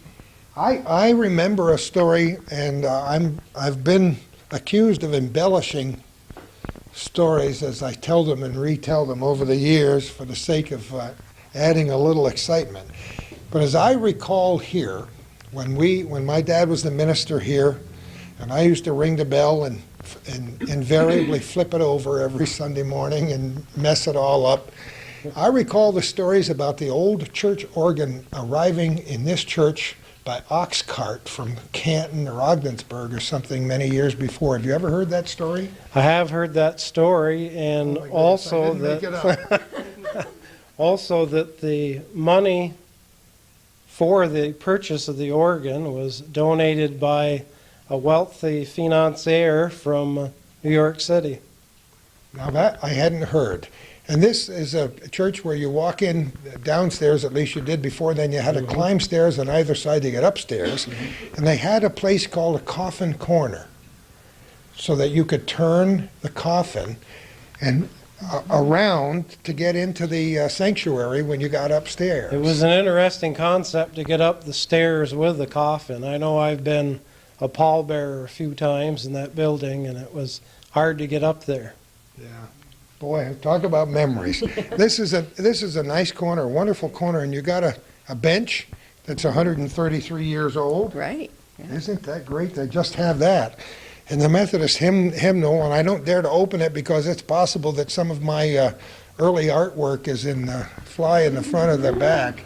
We also have a chair from the Sand Hill Church, Oh, which my is goodness. actually in Dickinson, but it's so close to Moira that half of the people that ever passed away in Moira are buried in Sand Hill Cemetery and went to church up there. That church was built in 1860, I believe. Yeah, 1860. It's amazing because I think we should also point out here that back in those days when you had a lot of small churches and small communities, the preachers or the ministers or the priests they originally called them circuit riders like they did the old judges because no one church could sustain a clergyman. And I know my dad had at least 3 churches when he was here. Moira, Brushton, and where? Where would the other be? Lawrenceville? No. Possibly. I remember your father well. He was a great friend of my father's, of course. And although we weren't Methodists, it didn't stop him from coming to our house. And this was before the days of Especially television. if your mother could cook. Right. Before the days of television, he had a movie projector, and he would bring his movie projector, and he would show movies to we kids. And he also did magic tricks that I'll never forget. He was quite a magician. And I remember your mom, we used to stop at your parents' house on the way home from school. And I remember on the dining room table, there were 2, the beaver hats, the top hats that your dad did magic tricks with. And we children would put those hats on and play or run around the dining room table in your house. I can remember your father coming home when we would be there, and he always gave your mother a big hug and a kiss when he came in the house. So I have many fond memories of your dad. Boy, it's that the house itself has changed a lot since we lived in it. And I was trying to remember, what was across the road? Was there a... It was Baker's Service. Yeah. right next And to that this road. burnt. Did that burn when you were here or just before? I cannot remember. I believe it was around 1950 that Baker's Service burnt there. And I remember I was a youngster. My father was a fire chief. I can remember looking out of the window of my bedroom when when the business burnt, and the gas tanks were exploding and they were going up in the air like my rockets. Oh, no wonder you remember that. And Ray Gagdon's house was right next door, and this was in the wintertime. And of course, Moira had one fire truck. It was a 1936 Indiana. Oh, And boy. Brushton came over with their 1935 Chevrolet truck. They had a total of 600 gallons of water on the 2 trucks. And the sparks from the fire started going on Ray Gagdon's house roof. And they had everybody make snowballs and throw them on the roof. You've gotta be. You're not And making this that up. was the way that they Yes, saved his that- house from burning. Snowballs on the roof. Yeah, And you're sticking with it, right? worked I for love me. Oh, my goodness. Back to Ron. I mentioned as an aside, while Calvin was changing batteries, that there might be a ghost or 2 in this area. With every time you study history, people have their ghost stories that are part of their family history. Some people move into a house and some interesting things happen. And since Ron's house is going to be part of the open house tour here for the big weekend coming up, I asked him if there are any ghosts, and he said, there might be. It's very mild as ghost stories go. Oh, it's a good one. I love it. The first one being that it turns out that one of the daughters died of polio at a very young age, about 19. She was in Tupper Lake at the time, and they brought her back in a sealed casket. 4 days after that, her grandmother, who had been living with the family, was also died. The casket that came back from Tupper Lake was sealed because polio was so contagious. Sure. And they laid her out on the front porch. And 4 days later, Granny, too, was laid out on the front porch, Grandma Esther. Well, a few years back, not knowing this story, we were taking pictures of the house. And when the pictures came back, there was a picture in the window of a young woman in Victorian clothes looking out on the front porch. Gotta love it. We had no idea of the history until just recently we found that the caskets were in fact laid out on the front porch. And then last year, as we were leaving at Christmas time, and the house was entirely sealed, there were no open windows, doors. We were in the front hall about to go upstairs to bed, and the chandelier was swinging gently back and forth. And I called my wife, and we both came in, and we looked at it, and for a good 5 minutes, it just swayed back and forth. Hasn't swayed since. It was just a little sign saying, I'm here, I'll take care of the place when you're not around. Well, and they have taken good care of us. The house has always had a very, very warm feeling to us. We should point out to our viewers, especially our younger viewers, who I'm sure are getting a tremendous education here today about history, that in those days, and up until the days when I went to college, as a matter of fact, and even after, wakes were held in homes. Mm-hmm. Sometimes, if there wasn't a big enough parlor, they would be laid out on a front porch or a side porch, and that's probably what happened in this case. True enough, in all of the accounts that I found of the family members who died, the services were held at the home. Yeah. Charles on his death in 1951, Mina on her death in 1940, and the two girls, services were held at the home. And you said you believe my father presided over one of these? Well, yes, when I heard you say that your father was the Methodist minister, well, Charles was a long-standing member of the Methodist Church of Moira. And in 1951, his obituary shows that it was presided over by the Reverend Little. Reverend Russell E. Little. How about that? See? What goes around comes around. That's all a big circle. Ron, thanks so much. You bet. And if anybody has any ghost stories about Moira or any other town, let me know, because I spent a lot of time writing them.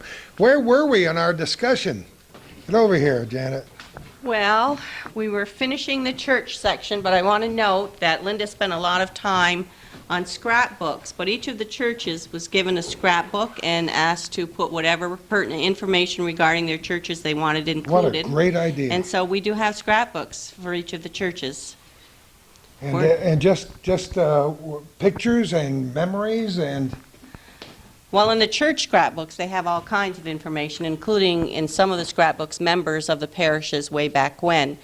But these scrapbooks are pictures and postcards and just collectibles. This information is actually from Kermit Saxton, who is one of our famous historians. We'll never forget Kermit and his oxen during the parade, right? Right, I think he almost lost them right here at the intersection. It's really sad to say that Kermit has had to sell the oxen, so the oxen are no longer with him. Oh, isn't that sad? Right, so what a colorful character, what a great guy, Kermit. He's wonderful.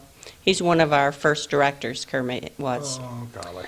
And so we have scrapbooks on school issues, and actually we're planning on scrapbooks for each of the community organizations at the time. If we get a lot of pictures for Kiwanians, then we'll include a scrapbook on Kiwanians. I cannot believe how far you've come in just a very short time by dint of tremendously hard work and, as I said before, a nucleus of good people with the organization, and finding somebody named Tim. and finding somebody named Tim who's good with a hammer and Linda nail. and Carrie. What we do is we tap into people's interests and what they're good at.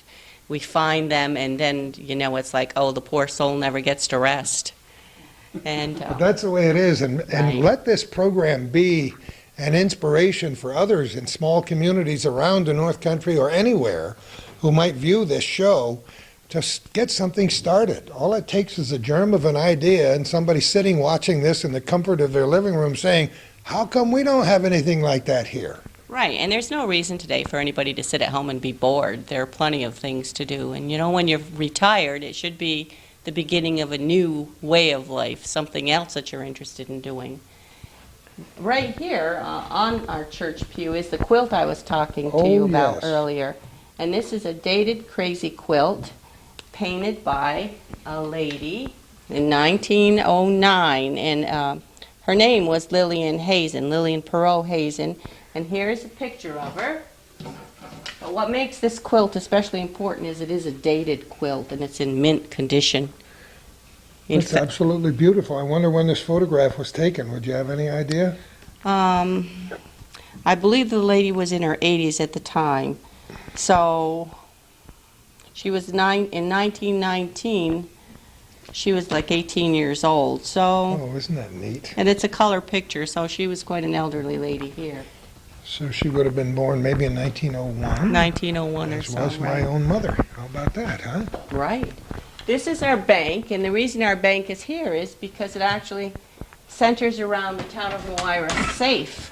And the safe, of course, is so heavy it couldn't be moved. So, thus we have the bank. And of course, it's not really completed. We still have paint hanging here because we've been building shelves to put our souvenirs on. Because the first class that came in, unlike children of the old days, this group of children immediately wanted to know if we had anything for them to buy. And that is the difference between children in the 1900s and children today. They never would have had any money in their pockets in the 1900s to buy anything.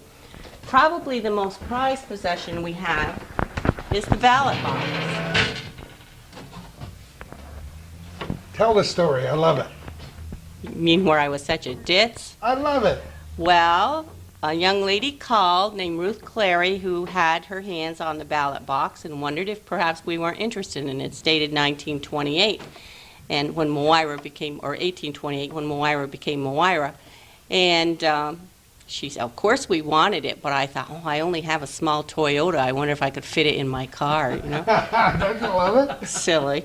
So over I went, and when she came out with this ballot box with the original writing on it, I was excited, but it was just so comical because in my stupidity, I thought it was going to be something big. That was a And perfectly it was honest just mistake. a little ballot box because, of course, there weren't all that many people back then to vote. Of course, we're missing the cover, but it's just wonderful. I'm sure Tim could make you one, right? We can't leave without, I just realized we haven't established where the name Moira comes from. We know the Brush family was Brushton, but Right. Well, Moira is named after an earl in Ireland. That was his name, Moira, the Earl of Moira. And why? I don't know as any of us have been able to figure out why Moira. Tim's thinking. He's thinking back to the snowballs, and he got away with that. So let's. In a way, it's rather odd that they would name it after the Earl of Moira because he was a famous general in the Revolutionary War. Isn't that amazing? Unfortunately, he was on the other side. Right. He was a British general. But the Lawrence family, who have been here since 1803, Jonathan Lawrence, their family originally came from England. And Jonathan's father was also named Jonathan, and they trace their family way back to the 1400s. And their ancestral home was in England, and it was called Ashton Hall. And the stone house that Jonathan built here in the around 1820 was later on refurbished by one of his sons, Will Lawrence, the same individual that built the hotel. And he refurbished the house at a cost of $30,000. And this was in 1893, and that was a tremendous amount of money to spend at that time. And it was really a beautiful building. It had a big tower in the front and porches.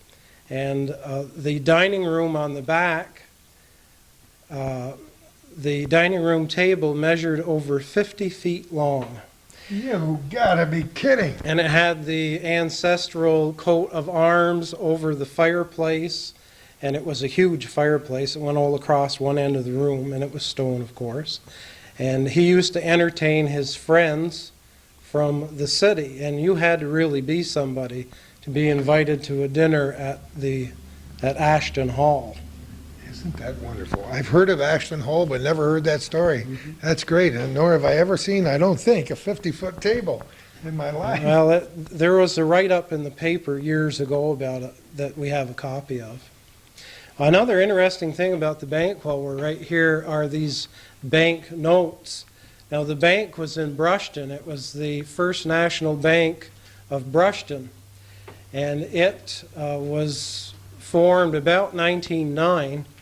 And these bank notes were given to us by Irving Peck, who I graduated from high school with, who was the namesake of his grandfather that was the president of the bank.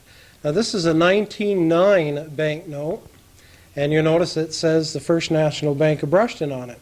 Well, in those days, banks were allowed to print their own money, and the notes were not backed by the federal government. They were backed by that particular bank. Then you'll see a 1929, I believe it is, Yes. $5 banknote from the same bank. Well, of course, now we're in the crash and the depression. In the early 1930s, this bank went under, as many banks did, and that was the end of the local bank.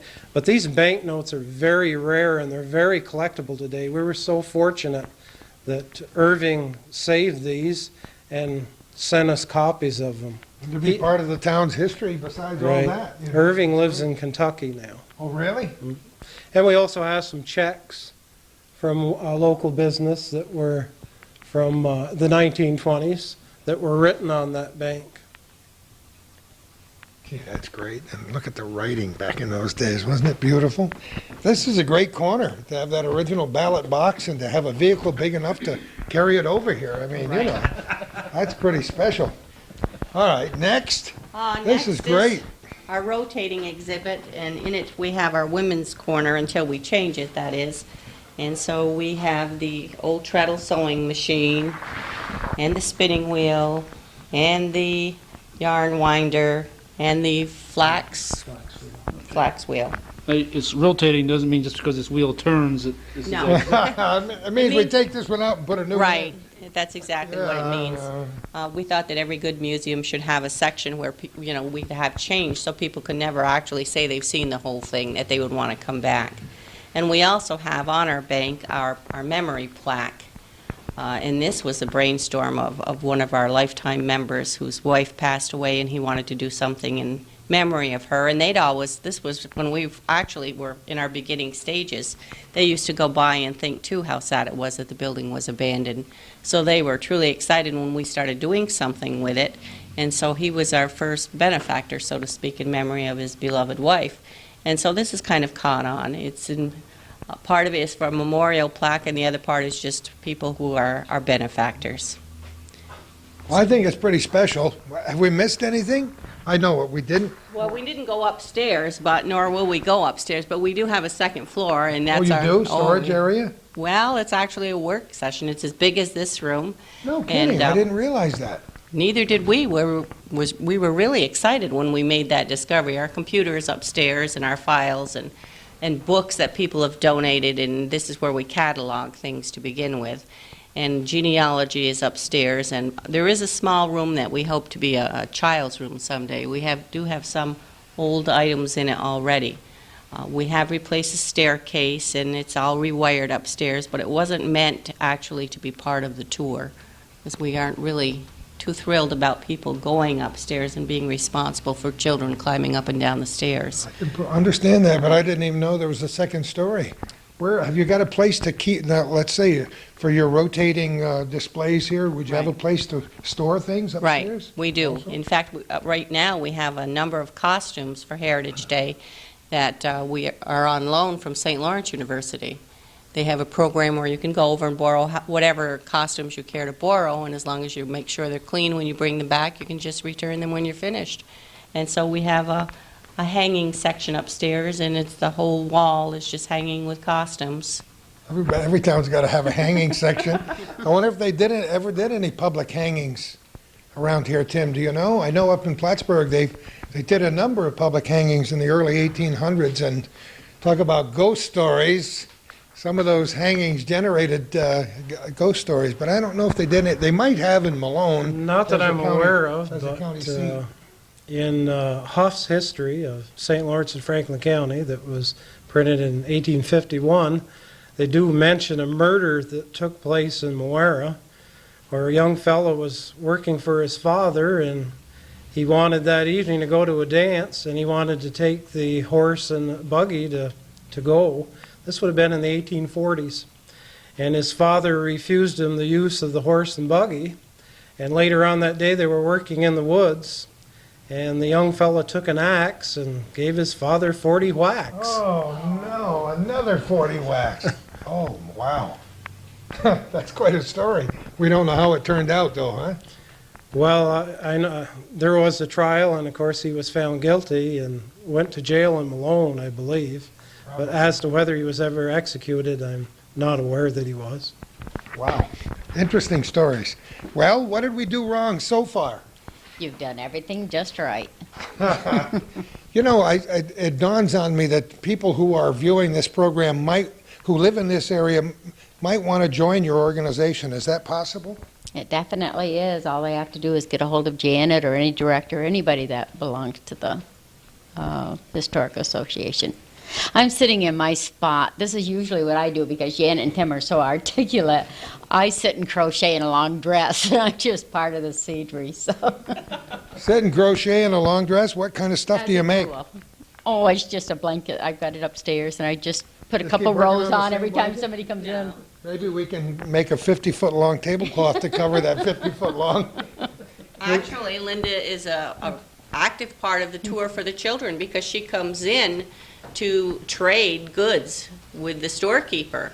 And she has her list, and she brings in her eggs, and so thus the children learned that in the early days, people brought in goods from home, eggs, and their name was written down in an account book and the ledger, and they were given so much credit, and then it was documented in the book. And so she purchases things from the general store, and Tim and one or two of the boys from school will wrap them up as they would have been wrapped up, and then they're taught manners because they actually have to help her out to her buggy or to help her, if she lives within the town, to bring the items home for her. And they address her as Mrs. DeNoyers, They better. or ma'am, Or ma'am, even. or ma'am. Talk about the rules of the old schoolhouses. Right. What a difference in discipline in schools when I went to one-room schoolhouses and the old Moira High School than you have now. There was a thing called corporal punishment, which worked very well for the big country boys and some of the gals too, although the boys were the biggest cut-ups in school back in those days. And so it was far different teaching, Ron, back in those days than it is now, believe me. Oh, we all knew about the rubber hose back then. Oh, boy. You see, I once again, I'm not supposed to say these things because it may evoke memories from some of the great-grandmothers and grandfathers in this area who say, yeah, that little kid, he was rotten to the core. But when they invented pea shooters, right? In the early days of plastic, when they invented those pea shooters, and you'd go into your mother's larder there and come out with all kinds of peas in your pocket and start shooting them, and kids would get them stuck in their ears. And I can remember walking up the steps of the old Moira High School, and the principal, maybe it was Mr. Whiteside in the early days, would confiscate the pea shooters and go into his office with a handful of pea shooters about this big so that people didn't kill each other during the school day. But I was in that place that I talked about in the mall in Messina, the memory store with the antiques, and I saw an old typewriting book, and it immediately transformed me back. I don't know who the typewriting teacher was in the. Marion Gleason? That rings a bell. I think Probably Marion Gleason, and that book was the exact book that I learned typewriting from. And if she were around to watch me now on the computer using all the wrong fingers and all the wrong techniques, I can still type very fast, but not in the same way she taught me, unfortunately. Well, I would think anybody watching this show, especially the little children, might think that you would be an inspiration, and they would say to Mother, Now, there's a person who probably got into trouble in school too, but he turned out all right. And Mother would As far have, as anybody knows. well, I would think so. But we did, yeah. I was a Peck's bad boy, as my mother used to say. And I've told the story many times of this very church, because in the 1950s, blue jeans, railroad boots, they called them railroad boots, long sideburns, DA haircuts, and we don't have to define those precisely on this program. And my mother would say, "You're not going into church with me. You're not my kid. I'm going into church, then you come 15 minutes later, not with those big long sideboards. You're not going to go into church with me." So I'd walk in a little bit after she did. And she eventually would have to acknowledge that I was her son. And I was fortunate enough to be valedictorian in my class in 1955 when I graduated here, but I wasn't very smart. In those days, you could be valedictorian with a 93.8 average. Now you have to have a 99.99999 average. And I did have a speech written for the night of graduation, and of course I forgot it. I forgot it right after "Good evening, ladies and..." And the English teacher then was Mary Ann Zahn. I don't know whatever happened to her. She was tiny and young. She was tiny and young, and she was in the wings with a loud stage whisper saying, "Gentlemen, ladies and gentlemen." It was downhill. Believe me, it was downhill after that as I tried to remember the rest of the speech, and I'm sure my mother left early that night saying, "Oh my, that's not my kid." I'm sure she was very proud of you. Well, membership, if anybody is That's very nice of you to say. if anybody is interested in joining our organization, dues is $7 a year or $100 for a lifetime membership. And Marcy Bright is our membership person, and her address is 421 State Route 11 in Moira. And if people just want to start their own organization wherever they are, and use you as an inspiration and contact you, and I'm sure you'd love to tell people how you did it. Because I know how hard it was way back when you were talking about this, and I cannot believe you put together that very first Heritage Day parade and that whole week of activities that was so well accepted. People are still talking about the original one.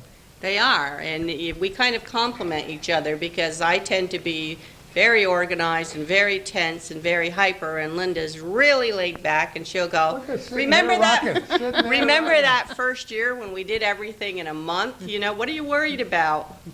So she worked- keeps me kind of even It worked out disposition. very well, and you're in such a historic location, right on this church corner, as we used to call it, where many activities, you talk about box lunches and ice cream socials, and I've been to so many community events right on that corner. It was pure nostalgia for me that day to see all the little booths set up, and you had several historical associations and societies represented there that day too. That Yes. was kind of nice. They come back year after year. We're very, very lucky that they do that. We're supportive of each other. Well, you better be. Yes, that's right. I think it's a great thing to do, and when we did that tour of the Malone Historical Association at that House of History, oh, wow, we just loved the building. You talked about somebody, Ron talked about somebody dying of polio, and that we went out in the barn. We were lucky enough to have him take us out into the barn where they store, and there was an iron lung, and I hadn't seen one since the 1950s. Who would donate an iron lung to a historical association? But it was part of our history. When I was growing up here and in Messina Center, a lot of my young friends got polio, and it was kind of a sad time, you know. And a lot of people from here, right after the Depression, worked up at the tuberculosis center and what have you, just because this was the only job they could get, and they needed, times were tough. I know my great-grandmother commuted up there and worked at the sanitarium. No kidding. Yes. Yeah, and there's my wife's parents worked up there too, way back in the old days. I think Kay might have worked there. I'll have to ask her. All right, moving right along, and you thought you could escape. Who are you? Carrie Stroll.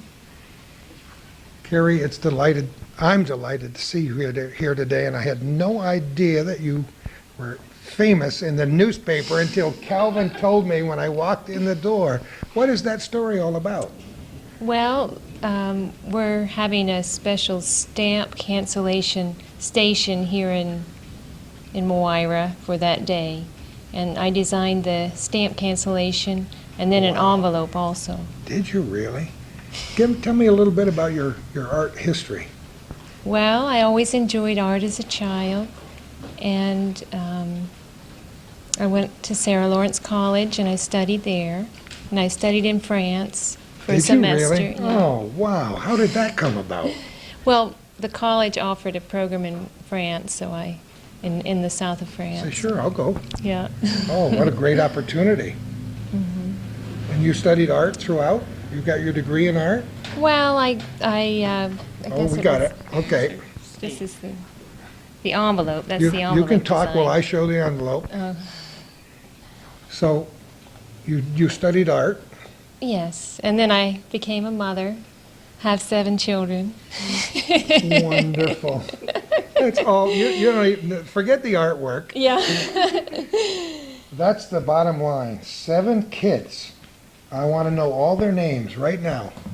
Tara, Maya, Eric, Christine, Carl, Katrina, Alexander. And they range in age from... 21 to 7. Goodness, she only looks 21.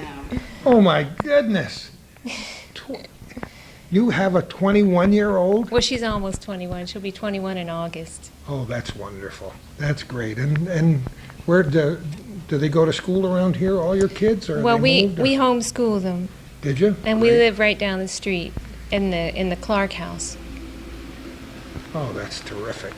Well, how did this come about? How did you come up with these designs? Well, Was there a contest? How did this happen? my neighbor Kay Laramie, I guess she remembered I did artwork, so she sort of said, "Well, Carrie could do it." Isn't it great how they volunteer you? Yeah.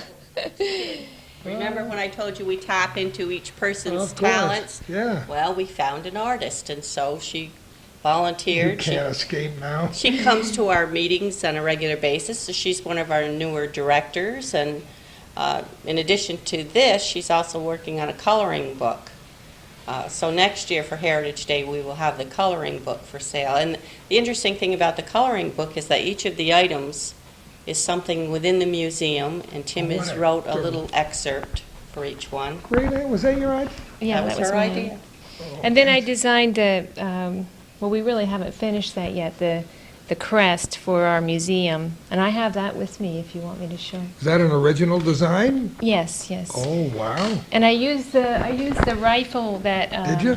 that was donated. All right, let's And find here, it. I'll show you. Look at this. This is the postal cancellation. That's the cancellation That design. will be at the right-hand side of the envelope. Gee, look at this. And this, we were thinking about a regular, just to have a butterfly as a symbol, and then somehow Where we did the thought butterfly of. come from? Well, there's a butterfly around here that I go around and walks, and we find this. It's a tiger swallowtail, Sure. and so we made it into a Patriotic. patriotic butterfly, and that's the gun, the birding gun or whatever. I don't know what you call that. Rifle, Fowling musket, gun. fowling Fowling gun. piece. Yeah, that was donated by Bruce Jackson. So we So just. that's used going to that. be your symbol? This will be our symbol because, of course, the butterfly represents beauty and transformation, and that's what we think of Moira as being. And, of course, our founding fathers all came armed, for protection and for food. And when they came from Vermont or other places to our area, they came expecting great change and hopefully to better their lives, and we hope that that happened. And then we think of the butterfly, the transformation of this building also, from an abandoned building into something we hope is of beauty, at least indicative of the area. So I think that it's an amazing transformation. I'm delighted what you all have done. I want to hear a little bit more about your artwork. Do you paint regularly, or do you draw besides these designs? Yes, I do on my own, and I have a book I'm working on now. I've been working on for 10 years of just little paintings I do, and then I have a lot of my artwork at my house that I've done. Have you sold anything professionally? Are you Not recently. planning to publish this book, do you think? at some point? Well, the coloring book, here's some of the pages. Oh, we'd love to see them. Well, I guess the reproductions show up better. This is the one of the scales. Here's the school. Yeah? Oh, I love it. And within each picture is a butterfly. There's a butterfly hidden in every one. And here's the kitchen tools. Oh, my. I try to make it for The children. dog with a spoon, I love it. What a great idea. And there's Oh, look at this. and here's the barber shop. And here's the cash Cash register. register. And here's the sewing machine surrounded by all kinds of. And we're So many really things. thinking that we probably will make some note cards out of these also. Yeah? Here's the bank. Oh, I like it. And here's it's the checkerboard. Oh, sure, that's perfect. And here's a spinning wheel and the winder. And everything is done by hand. The borders. Just beautiful. Now, Wayne Miller suggested too, because, he's a friend, that if we wanted to make them for little children first learning to color or what have you, that we could, when we're having them copied into the coloring book, we can just take the shading out too, so that we would have really a beginning coloring book and then leave the shading in for older children. So I really think we have a year to figure this out, but I really think it's just going to be a wonderful end product. I think it's great already. And here's the coffee grinder. Oh, yeah. And Tim wrote, "Everything ground to a halt when the coffee was ready." That's what he came up for that one. Oh, that's great. He's a poet. He really is. And here's one I just did recently of the window with two little children. That was recent. I haven't made a copy of that yet. Oh, that's beautiful. All done just with pencil. Yeah. I love it. And there's some other one. I don't know where the other ones are. What great ideas. You have enlisted the services of a number of very interesting and talented people. And I'm sure this organization can do nothing but grow Thank you. in the future. How many members do you have now? Close to 200. And we have. Come on, do you No, we really? do, and we have a lot of people from out of town as members, people who lived in Moira and moved away. In fact, if you go above the barber shop right now, you'll see the stone that one of our real supportive members, David Griffin, made for us. He's a Moira resident, and he lives in Phoenix, Arizona now, and he's a lifetime member also, and he came last year to our Heritage Day activity. He was so excited about it, and he brought with him as a gift that replica of our first newsletter. That was the Isn't that cover of our great? first newsletter. Is that a real piece of stone? Yes, Oh, my yes. goodness. He's retired, and in his spare time, he does things like this for his family. What a great idea. What have we missed now? Is there anything that you all wanted to cover that we haven't covered in our little tour here today? We should mention again that we are in Moira celebrating its 200th birthday with a gigantic parade on the 26th day of July 2003. We're on a very rainy July 24th, 2003, and it's good to be inside and great to be here with a group of fun people talking about Moira history. This is just terrific. Well, we're really delighted that you could come out to visit us, and we do have many tents in case it rains, and it does seem as though we're going to get a few showers on Saturday and Sunday, but all is at a go anyway. It'll be very successful, and with any luck at all, we'll be able to either show the parade as part of this or part of another program, right, Calvin? That's correct. Reminiscent of the old days, Gordy loses again.